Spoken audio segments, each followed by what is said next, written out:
Karting is really the grassroots of motorsport. Nearly everyone who is on a Formula 1 grid now, I think it's 90%, actually started their racing careers in karts.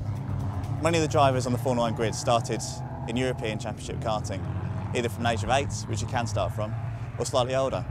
Most people start around 12 in the cadet class, then go up through the ranks, through juniors, and then into seniors. This is a junior intercontinental A kart. The engine is 2-stroke, which all formulas of racing in karts are, apart from pro karts. This one's putting out roughly about 20 brake horsepower at 16,000 revs. Most of the people running around 17,000 revs maximum. It's the quickest junior formula there is, and it's a very, very good learning curve, especially if you want to go into senior racing at British or European Championship level.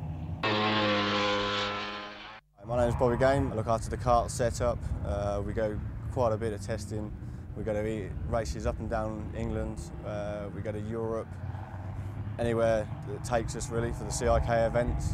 The tyres that we use in England are slightly harder than we use in Europe, and in Europe the tracks are a bit more abrasive and tend to grip up a lot more.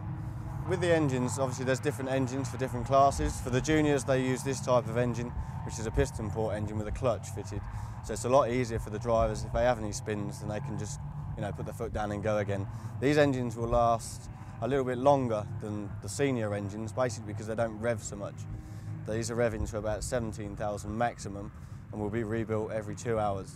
Once they're rebuilt, they'll have a piston, bottom ends checked over, so maybe have main bearings, depending on the stage of its life really. They have to be running each time they're rebuilt. They have to be running for approximately 20 minutes. And then you've got the 2 hours on top of that. For the senior classes, the engines are revving up to 20,000 revs. They don't do it every track. They produce a little bit more top-end speed, which is at the end of the straights, which means they need to be rebuilt slightly sooner. They would normally be rebuilt every hour.